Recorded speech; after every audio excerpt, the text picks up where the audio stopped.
If you're anything like me, you absolutely love your Cricut machine, but in today's video, we're going to dive in and talk about the common Cricut mistakes you're making and exactly how you can avoid them for your Cricut success. If you're new here, go ahead and hit the subscribe button and give the video a thumbs up for more Cricut crafting inspiration.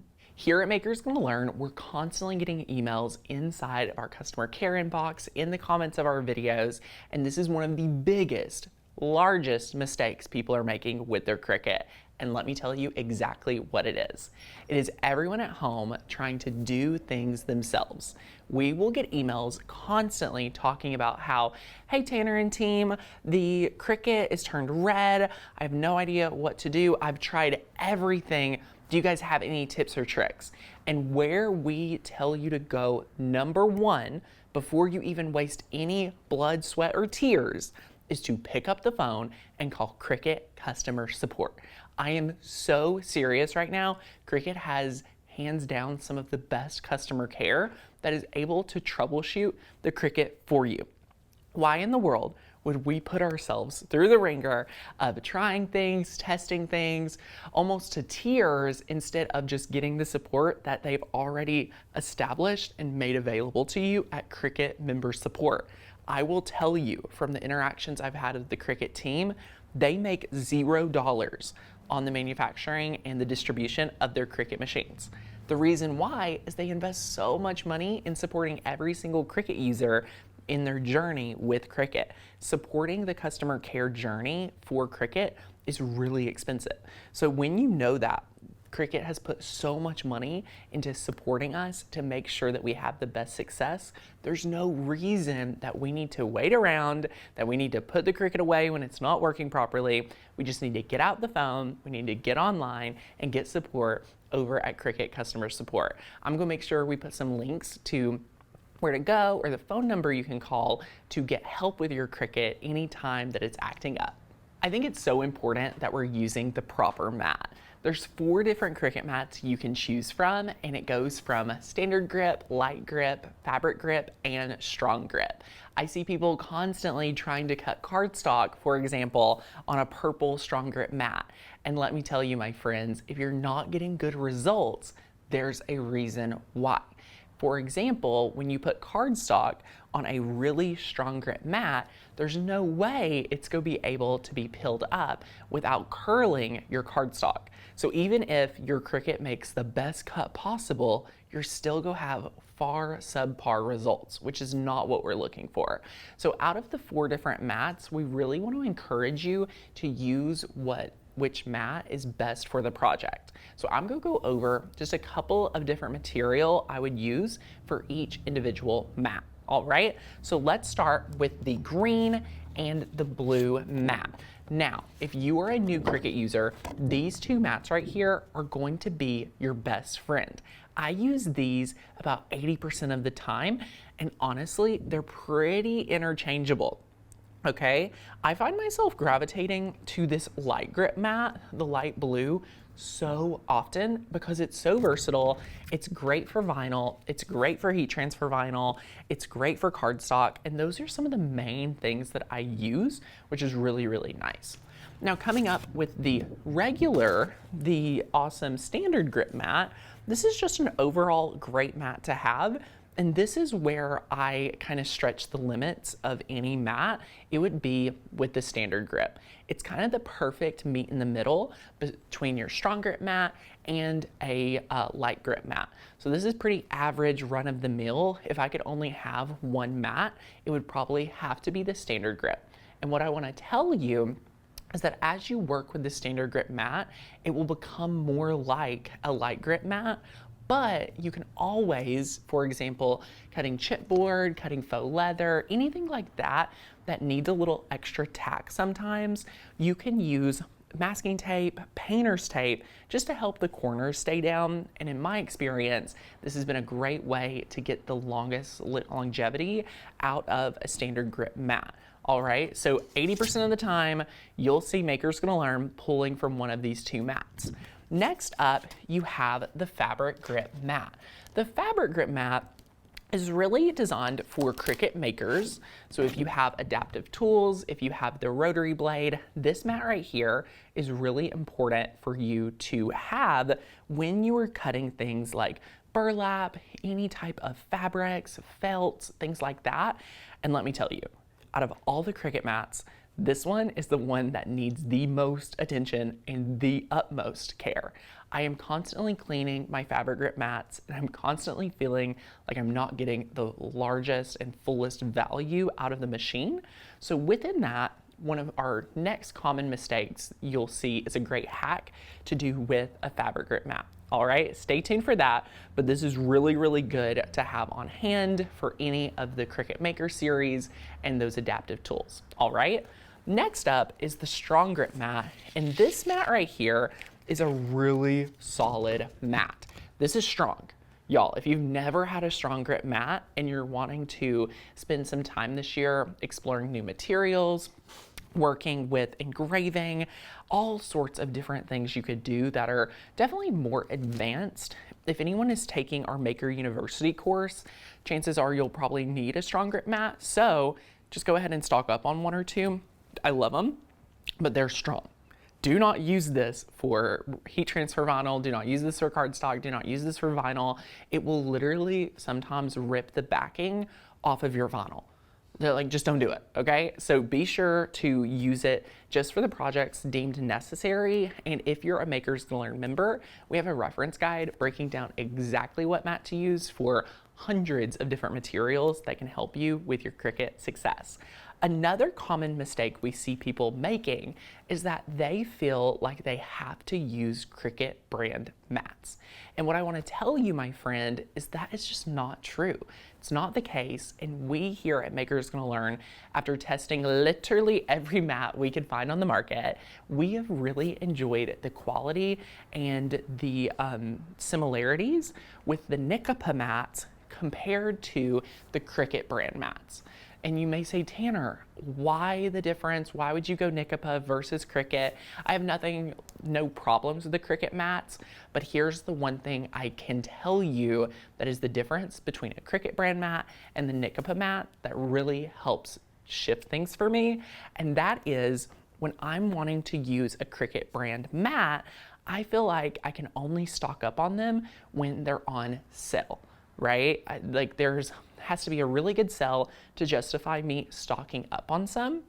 But what I love about Nikapa is it's almost the same exact quality, but they always are at a better deal on Amazon, so I don't have to worry about them going on sale. They have an everyday low price, which is almost pennies similar to the Cricut brand ones on sale.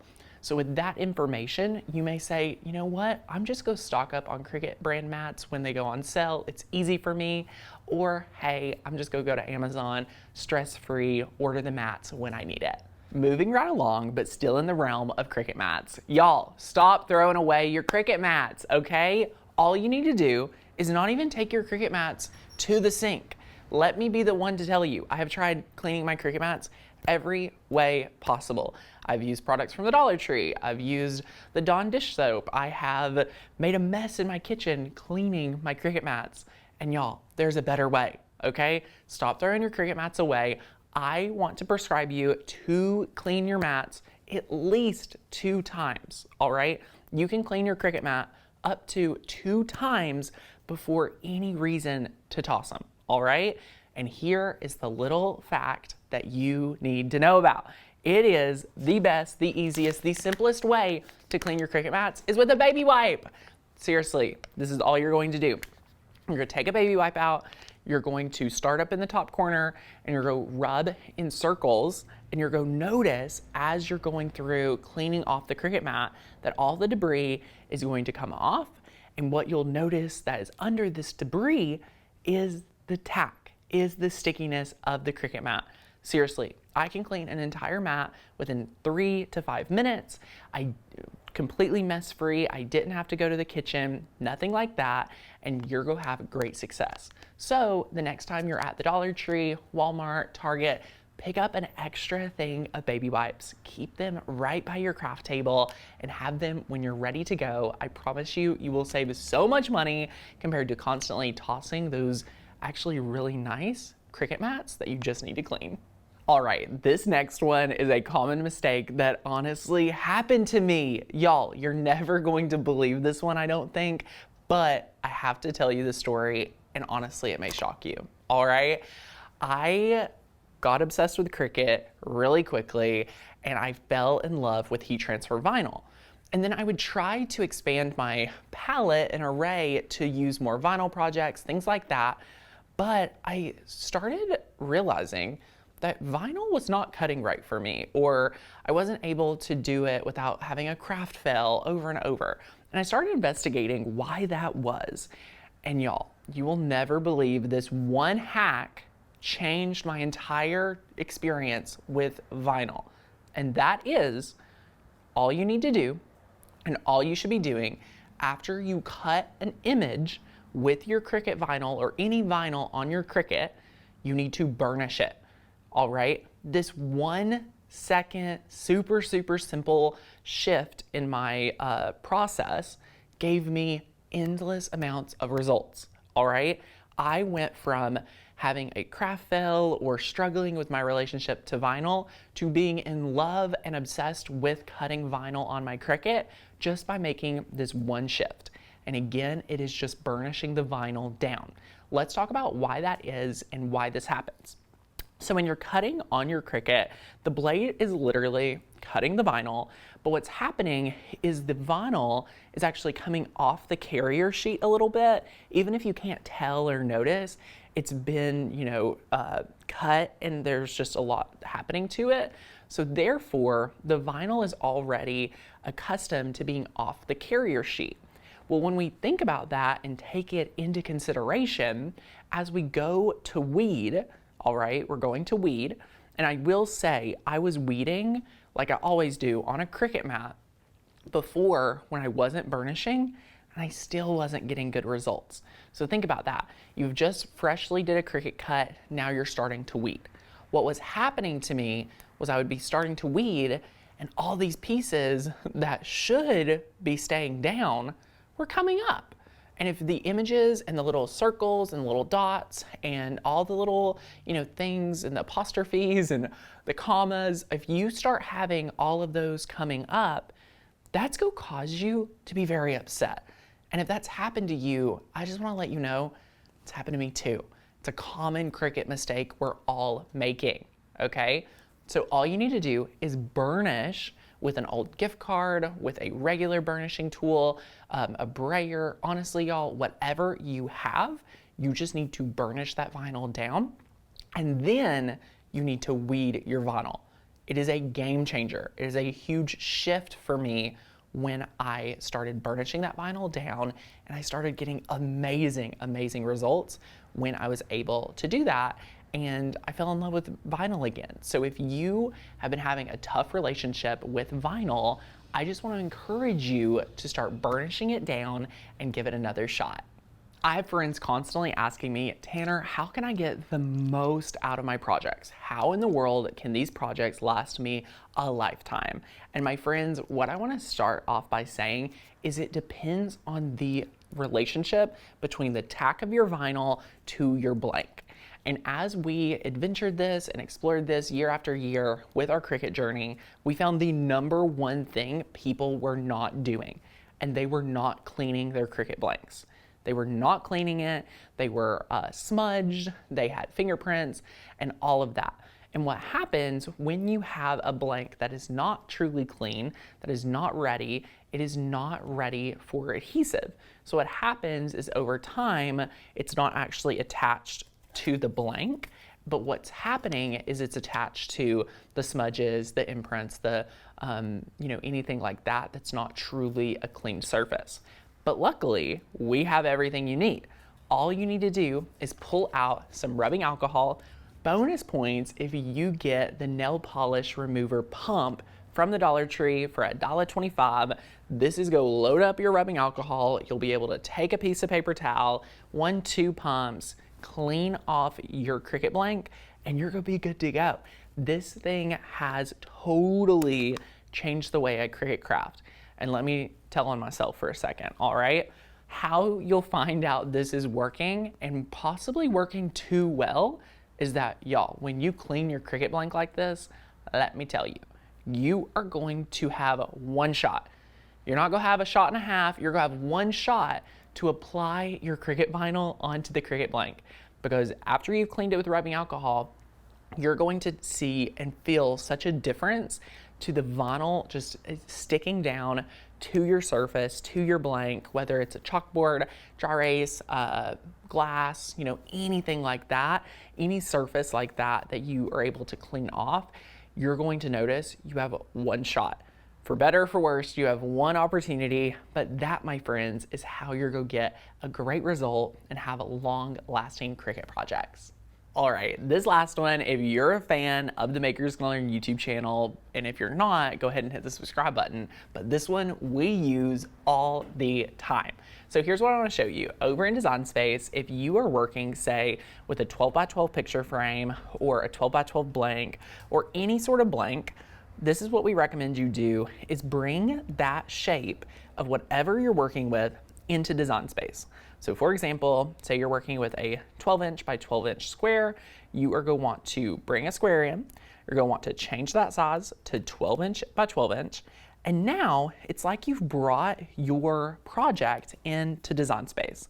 So instead of having to really measure over and over the blank, you now know how much room in the most accurate possibility possible when you bring it into Design Space, right? You have accuracy, you're not confused, there's no frustration. But here's what I want to tell you. I like to change mine to a light gray, and then as you bring in other images, as you bring in text box, things like that, you're going to notice that you can just see the size of everything, and it's a lot easier and it's a lot stress-free from having to guess and go between things like that. And then once you design it, once it's good to go, all you need to do is delete that blank that we just made before cutting, all right? After you have designed with it and you feel really confident about your design, you no longer need it in Design Space. We're not using it for anything, we're just using it to mock up the size of blank that we're working with to size our design within that shape. And that, my friends, is one of the easiest and best Cricut hacks you can do instead of having to measure over and over, guessing what size your blank could be, what size your image in the blank should be, the text, all those things. You can just bring that image and that blank over into Design Space. I've taught this to thousands of Cricut crafters, and it's saved them over and over from having to cut something out, weed it, only to find out they're half an inch off and it's too big, right? That wastes so much material and time, energy, and effort. We don't want you to have to do that. So go ahead, start bringing your blanks into Design Space, and you're gonna have amazing success every single time. I've got to know, which common Cricut mistake have you been making? Let me know in the comments down below. I cannot wait to have a conversation with you, because let me tell you, every single one of these Cricut mistakes I have done one time or more in my Cricut journey. So I know that you've experienced some of these too, but the best thing is now you don't have to make that mistake again. All right, here's what I want you to do. I want you to go ahead, hit that subscribe button, check out Makers Gonna Learn down below. You can get started with our membership for only $1. You get 20 download credits. That's 5 cents a download. So we'd love to have you part of our community. There's over 18,000 downloads, 1,000 plus fonts. You get access to my full comprehensive 30 days to master your Cricut challenge. That right there is worth hundreds of dollars, and you get access to for only $1. So check it out down below. And I hope you check out this video right here, because if you love this one, you're really gonna love this one. All right, see you soon.